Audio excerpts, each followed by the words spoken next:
Media times में आपका बहुत बहुत स्वागत है। मैं रमनदीप कौर। अवैध खनन के खिलाफ मुकदमा दर्ज करवाने पर महिला को दी जा रही धमकी।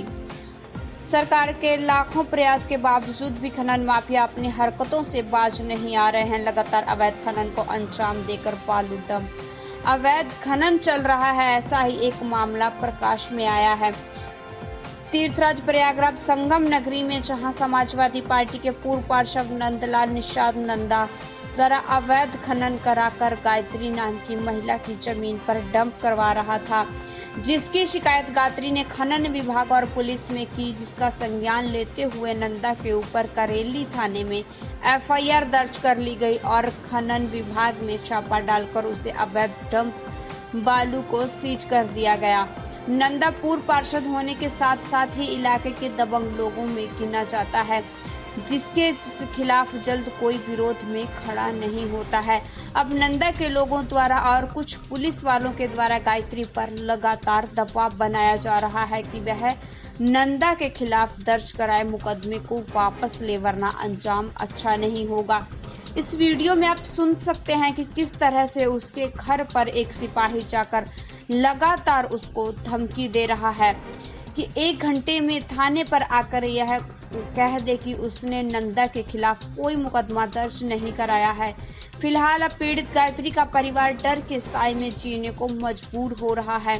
दरअसल बरसात होने के कारण गंगा यमुना का जल स्तर बढ़ जाता है, जिसके कारण खनन के कामों में दिक्कतें आने लगती हैं और खनन माफिया बालू खनन करवा कर डंप कर लेते हैं और बड़ी कीमतों में उस बालू को बेचते हैं, जिससे उनको भारी मुनाफा होता है। नंदा भी वही करता है जिसका विरोध गायत्री ने किया और अपनी जमीन में बालू डंप करने से मना किया, जिसके बाद गायत्री के परिवार में मुसीबतें बढ़ने लगी। गायत्री के शिकायत के बाद नंदा का डंप किया हुआ बालू सीज करने के साथ ही उस पर मुकदमा भी दर्ज कर लिया गया।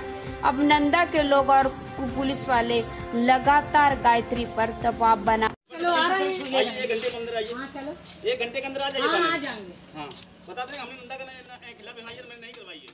मेरे नंदा का खिलाफ एफआईआर मैंने नहीं करवाई है। मेरे नंदा का खिलाफ एफआईआर मैंने नहीं करवाई है। मेरे नंदा का क्या हुआ था आज आपके साथ? हमारे घर पे एक पुलिस वाला गया था, हमको आवाज़ दिया, हम निकले तो बोलता है तुमने नंदा के नाम से तुमने एफआईआर किया है क्या? तो हमने कहा कि हाँ। तो बोला कि हाँ उसका नाम वापस करो। तो हमने कहा कि क्यों? तो कहा कि नहीं चलो फिर करेली तुमको बताते हैं फिर। और 2-1 बात बोला है, फिर बोल के चला आया है, हमको धमकी दे के गया है। अब आप क्या चाहते हो? हम चाहते हैं कि हमारा ज़मीन खाली रह जाए वहाँ से। तो कौन धमकी दे रहे हैं, कौन लोग आए थे? हमारे ज़मीन में नंदा बालू गिरा रहे हैं और हम बोल रहे हैं खाली करने के लिए, तो इनकार कर रहे हैं। तो आपने इसकी शिकायत करी थी? करी थी, एप्लीकेशन डाला था। क्या कार्रवाई हुई? कुछ नहीं, पुलिस आए, पूछताछ के चले गए और धमकी भी दे के गए। उसके खिलाफ पहले एफआईआर हुई थी क्या? हाँ। किसने धमकी दी है आपको? पुलिस वाले ने भी दी है धमकी।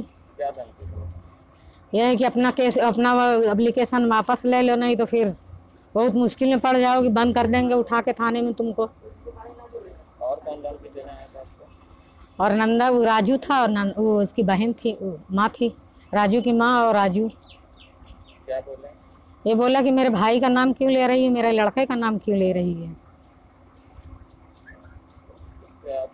कौन और पुलिस वाले भी थे धमकी? हाँ पुलिस वाला भी एक था। क्या कह रहे थे? वो भी यही बात कह रहा है कि तुमने नंदा का क्यों लिखा है, नंदा तुम्हारी ज़मीन में गिराता है क्या? तो हमने कहा हाँ। तो क्या ये अवैध बालू का काम करते हैं? बालू का काम नंदा करता है। क्या नाम है आपका? मेरा नाम गायत्री है। मामला था पूरा और किस तरह से कौन धमकी दे रहा है आप लोग को? क्या था? हमारे ज़मीन में अवैध खनन किया, खनन करके बालू रखा जा रहा था, जिसकी शिकायत हमने माइंस विभाग को दिया कि हमारे खेत ज़मीन के ऊपर अवैध खनन करके नंदा ने बालू जमा कर रखा है। तो उन लोगों मौके पे आके देखा कि जाके वहाँ पे कुछ बालू वहाँ पे उनको मिला है, जो कि अवैध रूप से रखा गया था हमारे ज़मीन में, गायत्री देवी की ज़मीन में।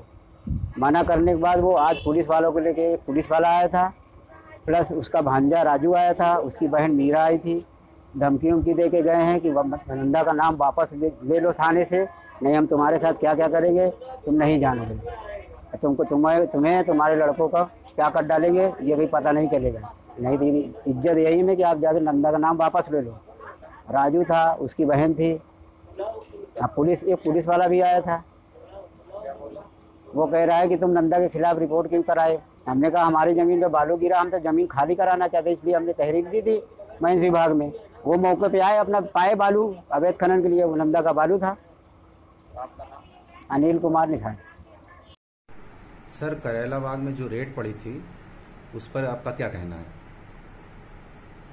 ऐसा है कि इसमें श्रीमती गायत्री देवी है, उन्होंने एक मैसेज भेजा कि उनके ज़मीन में कुछ लोग जो हैं वो बालू इकट्ठा करके बेच रहे हैं। उस पर हम लोगों ने जो है पुलिस विभाग के सहयोग से छापे मारे।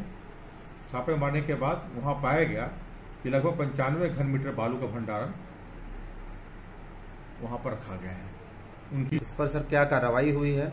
उसमें जो है संबंधितों के विरुद्ध जो है प्रथम सूचना रिपोर्ट जो है थाना करेली में दायर कर दी गई है और उसमें जो है आगे विवेचना जो है पुलिस विभाग द्वारा की जाएगी।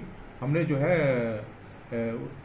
जो MMRD एक्ट है हमारा, उसके 357 के अंतर्गत, उसके 421 के अंतर्गत भंडारण नियमावली और उत्तर प्रदेश उपखनिज बढ़िया नियमावली, इनके सुसंगत धाराओं के अंतर्गत प्रथम सूचना रिपोर्ट दर्ज की गई है।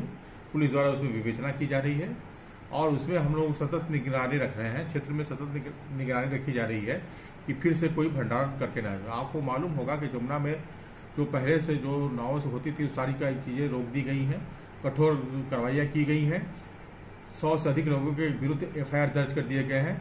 जमुना में अब कोई भी नावों से कोई खनन कार्य नहीं होता है, ये सब आपको सबको मालूम है। तो इन संबंध में जो है तो पूरी प्रशासन जो है और जो टास्क फोर्स जो गठित है जनपद में, उसके द्वारा जो है बिल्कुल निरंतर कार्रवाई की जा रही है, निरंतर निगरानी रखी जा रही है और जहां भी कहीं भी कोई छुटपुट कोई घटनाएं होती हैं भंडारण की या कहीं नाविकों की, तो उसके विरुद्ध जो है हम लोग त्वरित कार्रवाई करते हैं और इस तरह से हतोत्साहित हुए हैं। जो माफिया पहले जो प्रचलित थे वो अब कहीं दिख नहीं रहे हैं। 100 लोगों से अधिक लोगों पे FIR दर्ज हो चुकी है। जमुना आज के डेट में स्वच्छ है, कहीं भी कोई अभी अवैध खनन नहीं हो रहा है। सर, परिचय बता दें। मैं अंजनी कुमार सिंह, ज्येष्ठ खंडाधिकारी। देश दुनिया की खबरों के लिए world media times news channel को सब्सक्राइब